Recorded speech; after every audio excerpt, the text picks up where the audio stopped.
بسم اللہ الرحمن الرحیم۔ السلام علیکم ناظرین، بہار دانش کے بعد بہار قرآن کے ساتھ آپ کی خدمت میں حاضر ہیں۔ ہمارے ساتھ آج معزز عالم دین آقا غلام رضا روحانی موجود ہیں۔ میں ان سے درخواست کرتا ہوں کہ وہ آئیں اور آ کر آیت قرآنی پر گفتگو کریں۔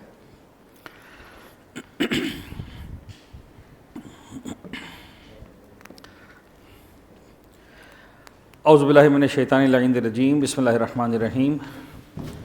الحمدللہ رب العالمین والصلاة والسلام علی اشرف الانبیاء والمرسلین سیدنا و نبینا ابی القاسم محمد وعلی اہل بیتہ الطیبین الطاہرین المعصومین المنتجبین لا سیما علی بقیۃ اللہ فی الارضین۔ اما بعد فقد قال اللہ الحکیم، بسم اللہ الرحمن الرحیم۔ یا ایھا الذین آمنوا اطیعوا اللہ۔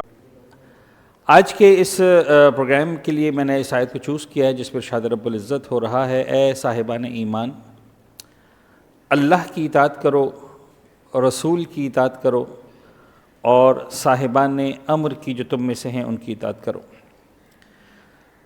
عزیزان گرامی، یہ آیت قرآن مجید کی اہم ترین، بلکہ قرآن کی ہر آیت ہی اہم ہے۔ ظاہر سی بات ہے، ہم کون ہوتے ہیں کسی آیت کو کم یا کسی کو زیادہ اہم کہنے والے، لیکن ایک بڑے زبردست موضوع پر یہ آیت بات کر رہی ہے۔ اے صاحبان ایمان، اے ایمان لانے والو، پروردگار عالم بڑا ہی اسپیسیفک ہو کر خاص طور پر اہل ایمان سے یہاں پر مخاطب ہو رہا ہے، اور اپنے ایمان لانے والوں سے، یعنی وہ جو ابھی تک ایمان نہیں لائے ان کی بات نہیں ہو رہی۔ تم جو ایمان لے آئے ہو، تم جو صاحبان ایمان ہو، تمہارے لیے پروردگار کہہ رہا ہے اطیعوا اللہ و اطیعوا الرسول و اولی الامر منکم۔ دیکھو تمہاری ذمہ داری ہے، تم اللہ کی اطاعت کرو، اطیعوا الرسول، رسول کی اطاعت کرو، و اولی الامر منکم۔ سب سے پہلا نقطہ جو یہاں پر امپورٹنٹ ہے، اور بہت ہی سادہ انداز میں اس کو میں سمجھانے کی کوشش کروں گا، کہ اس کا مطلب یہ ہوا کہ پروردگار عالم یہ میسج ہم کو دینا چاہ رہا ہے، اور بہت کلیئرلی ہمیں میسج مل رہا ہے کہ تم اگرچہ صاحبان ایمان ہو گئے ہو، لیکن ممکن ہے کہ تمہاری زندگی میں یہ والی مسٹیک آئے کہ ایمان لانے کے باوجود، صاحب ایمان ہونے کے باوجود بھی تم اللہ کی اطاعت نہیں کر رہے ہو۔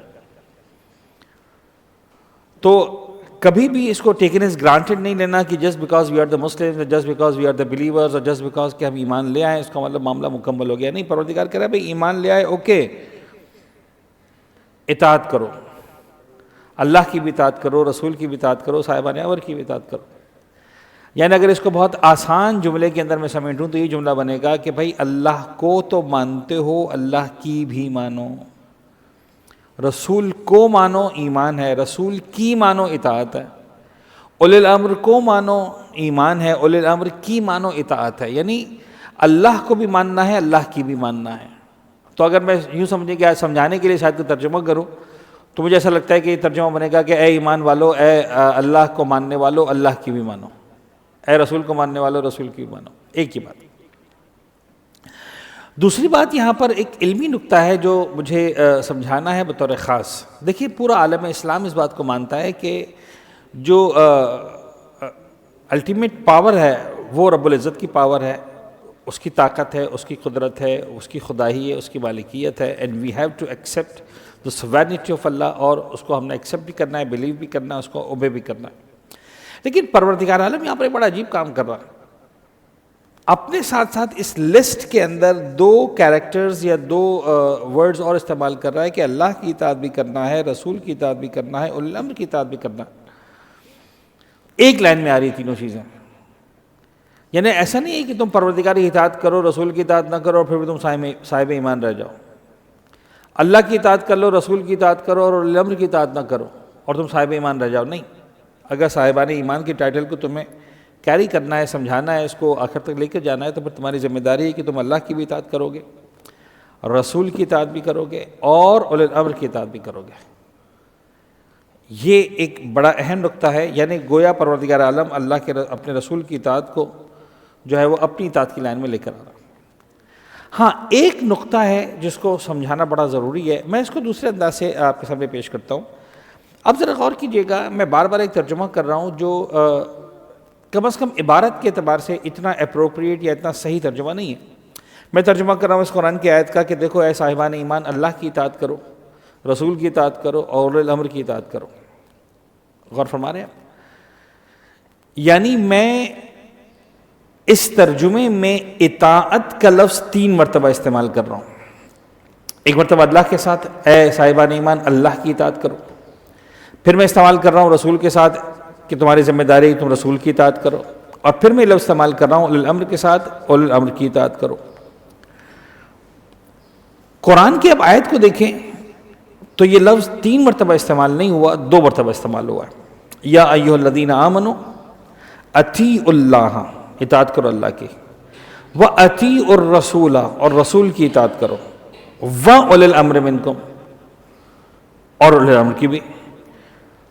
تو ادبی اعتبار سے، فصاحت اور بلاغت کے نکات کے اعتبار سے ایک جو فلو آف سینٹنس ہوتا ہے، ایک سینٹنس بلڈنگ ہوتی ہے، اس کے اعتبار سے ایسا لگ رہا ہے کہ کیا پرابلم ہے، کیوں ایسا ہو رہا ہے کہ بھئی یا تو 3 مرتبہ ہوتا ہے یا ایھا الذین آمنوا اطیعوا اللہ واطیعوا الرسول واطیعوا اولی الامر منکم، اور یہ اگر کمپیکٹ کرنا تھا، شارٹ کرنا تھا تو یہ ہو جاتا ہے کہ بھئی یا ایھا الذین آمنوا اطیعوا اللہ والرسول واولی الامر منکم، بھئی اے صاحبان ایمان اللہ، رسول اور صاحبان امر کی اطاعت کرو. تو بظاہر جو سمجھ میں آتا ہے وہ یہ سمجھ میں آتا ہے کہ فصاحت اور بلاغت کے اعتبار سے اطیعوا کا لفظ 1 مرتبہ استعمال کرنا کافی ہے. ضروری نہیں کہ اس اطیعوا کے لفظ کو 3 مرتبہ استعمال کیا جائے، اور اگر استعمال کرنا ہے تو 3 مرتبہ کر لیں. لیکن قرآن نے نہ 1 مرتبہ کو جو ہے استعمال کیا، نہ 3 مرتبہ کو استعمال کیا. قرآن نے اس کو 2 مرتبہ استعمال کیا. یا ایھا الذین آمنوا اطیعوا اللہ واطیعوا الرسول واولی الامر منکم. آخر ایسا کیا راز ہے؟ تو بظاہر ایک بات جو سمجھ میں آتی ہے، جس کو ڈسکس کیا گیا وہ آپ کے سامنے شیئر کروں، وہ یہ کہ پروردگار عالم ایک لفظ اطیعوا کو استعمال کر رہا ہے لیکن 2 الگ الگ میننگ میں استعمال کر رہا ہے. اور یہ ریپیٹ کرنے کا راز یہ تھا کہ سمجھانا تھا کہ وہ اطیعوا جو اللہ کے ساتھ لگا ہوا ہے وہ اور ہے، وہ اطیعوا جو رسول کے ساتھ لگا ہوا ہے وہ اور ہے. کیا مطلب؟ لفظ تو ایک ہی، ہاں لفظ ایک ہے، لیکن دونوں کی میننگ میں ایک بہت ہی ہیئر لائن ڈفرینس ہے، ایک بہت ہی باریک سا ڈفرینس ہے، ایک لائن ہے درمیان میں. وہ لائن کیا ہے؟ اس لائن کو میں تھوڑا سا سمجھانے کی کوشش کرتا ہوں، لیکن بہت زیادہ مشکل نہیں، لیکن بہرحال بہت زیادہ یہ سمجھیں کہ کوئی بہت آسان نقطہ وہ بھی نہیں. دیکھیں اللہ کی اطاعت ذاتی اطاعت ہے، اور اللہ کے رسول کی جو اطاعت ہے وہ سیکنڈری اطاعت ہے. پروردگار کی اطاعت پرائمری اطاعت ہے، اللہ کے رسول کی اطاعت سیکنڈری اطاعت ہے. کیا مطلب؟ دیکھیں میں یوں سمجھاؤں، اللہ کی اطاعت اس لیے واجب ہے کہ اللہ کی اطاعت ہے، رسول کی اطاعت اس لیے واجب ہے کہ اللہ نے کہا ہے. پتہ نہیں میں سمجھا پایا کہ نہیں. اللہ کی اطاعت اس لیے کہ خدا ہے، اس کی اطاعت واجب ہے کرنی ہو. اب وہ اللہ جس کی اطاعت کرے گا وہ واجب ہو جائے گی. تو اللہ کی اطاعت اس لیے واجب ہے کہ وہ اللہ کی اطاعت ہے. رسول کی اطاعت اس لیے واجب ہے کہ اللہ نے کہا ہے کہ رسول کی اطاعت کرو. تو پروردگار کی اطاعت پرائمری لیول کی ہے، رسول کی اطاعت سیکنڈری لیول کی ہے. اس کی مثال میں دے دوں آپ کو. مثال کے طور پر فرض کریں یہاں پر ایک چائے پڑی ہے جس میں شکر نہیں ہے، چینی نہیں ہے، چائے میٹھی نہیں، پھیکی ہے. یہاں پر ایک شکر کا پاٹ پڑا، یہ شکر میٹھی ہے. میں نے شکر اس میں سے اٹھائی اور 1 چمچ جو ہے وہ یا 2 چمچ مثال کے طور پر چائے کے اندر ڈال دی اور اس کو گھول دیا. جب گھول دیا اچھی طریقے سے تو اب یہ چائے بھی میٹھی ہو گئی. تو اب یہ چائے بھی میٹھی ہے، سوری یہ شکر بھی میٹھی ہے اور یہ چائے بھی میٹھی ہے، لیکن دونوں کی مٹھاس میں فرق ہے.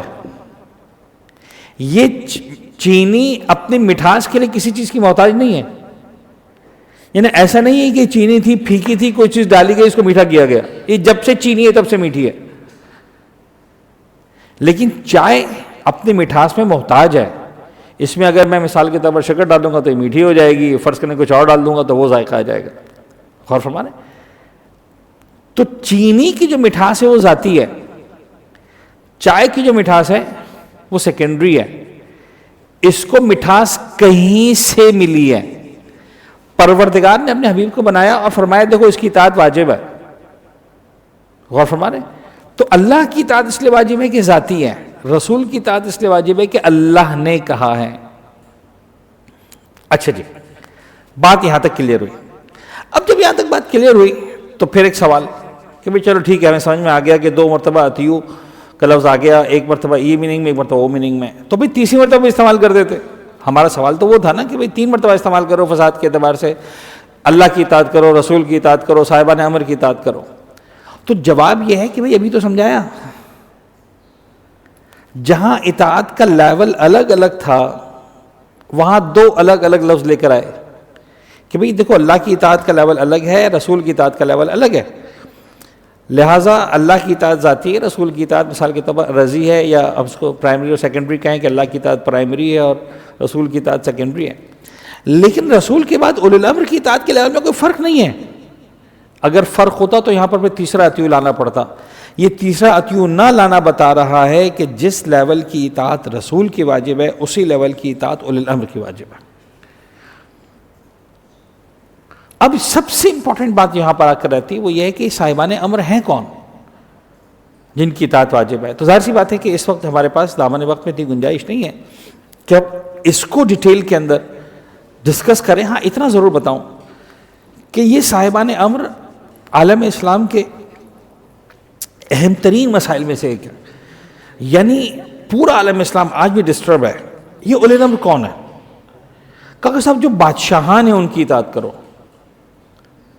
تو اب شاید پیغمبر کے بعد تو ایک ہی مملکت اسلامی تھی کئی دہائیوں تک، بلکہ کئی صدیوں تک. تو چلو اس کو پھر بھی سمجھ میں آتا تھا کہ آپ نے اس کو اپلائی کر دیا جو ہے وہ بادشاہ پر، خلیفہ پر، جو اس وقت مسلمانوں کا اقتدار سنبھال کے بیٹھا ہے اس کو اولی الامر مان لیتے ہیں. لیکن آج تو جس دور میں ہم جی رہے ہیں دنیا میں کئی سارے ممالک ہیں جو مسلم کنٹریز کہے جاتے ہیں. ایک ہماری مملکت ہے جس کو تو حاصل ہی کیا گیا اسلام کے نام پر. تو اب وہ کون سا اولی الامر ہے جس کی اطاعت رسول کے لیول کی اطاعت پر واجب ہے؟ یعنی کیا پاکستان کے سربراہ کی اطاعت ویسی اطاعت ہے جیسے اللہ کے رسول کی اطاعت ہے، یا سعودی عرب کے حکمران کی اطاعت مثال کے طور پر اس لیول کی اطاعت ہے جو رسول کی اطاعت ہے، یا ترکی کے سربراہ کی اطاعت اس لیول کی اطاعت ہے جو رسول کی اطاعت ہے؟ کیسے سالو کرے گا عالم اسلام اس کو؟ جتنے بھی اسلامی ممالک ہیں، آپ کسی ملک کا بھی نام لے لیں، میں نے 2-3 ملکوں کے نام لے لیے، ایران، عراق، فرض کریں انڈونیشیا. کہاں تک جائیں گے ہم؟ افغانستان مثال کے طور کہاں تک آپ جائیں گے کہیں گے کہ بھئی یہ جو ہے وہ یہ اسلامی حکومت ہے اور اس کے فرما روا کی اطاعت اولی الامر کی اطاعت ہے؟ تو اتنا سمجھ میں آتا ہے کہ یہ صاحبان اقتدار افراد کم از کم اس اولی الامر کا معیار نہیں ہے. اس لیے کہ کئی جگہوں پر ہمیں سمجھ میں آتا ہے جناب علی کہ یہاں پر فرض کر لیں کہ اخلاقی پستی نظر آتی ہے، کہیں پر مثال کے طور پر دینی احکام کی نافرمانی نظر آتی ہے، بہت سارے مقامات پر اس طرح کے سارے معاملات ہمارے سامنے آتے ہیں. یہ اولی الامر کون ہے؟ تو یاد رکھیے گا ذہن گرامی، یہ اولی الامر وہ ہیں جو پروردگار عالم کے حکم سے پیغمبر اکرم فرما کر گئے تھے انی تارک فیکم الثقلین کتاب اللہ و عترۃ اہل بیتی. وہ 12 ائمہ جو پروردگار کی طرف سے پیغمبر اکرم نے معین فرمائے ہیں، دیز آر دا ایکچوئل اولی الامر. اور اس کے لیے ظاہر سی بات ہے کہ بہت ڈیٹیل ڈسکشنز ہیں کہ یہ امر سمجھ میں آئے گا تو اولی الامر سمجھ میں آئے گا. امر سے مراد ہے وہ اقتدار اور وہ اختیار جو پروردگار عالم اپنے ان منتخب برگزیدگان کو دیتا ہے. خدا سے دعا کرتا ہوں کہ پروردگار عالم ہم کو ائمہ طاہرین کے ولایت اور ان کے جو یہ اس اولی الامر کا جو اسٹیٹس ہے اس کو سمجھنے کی، اس کو اپنی زندگی میں نافذ کرنے کی، اس کے مطابق اپنی زندگی گزارنے کی توفیق عنایت فرمائے. وآخر دعوانا ان الحمدللہ رب العالمین.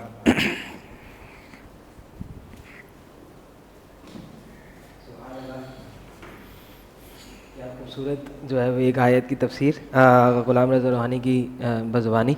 اب بحر قرآن کو ہم یہاں پہ ختم کرتے ہیں، ایک چھوٹا سا بریک لیتے ہیں، اس کے بعد بحر علم میں حاضر ہوتے ہیں. بہت شکریہ.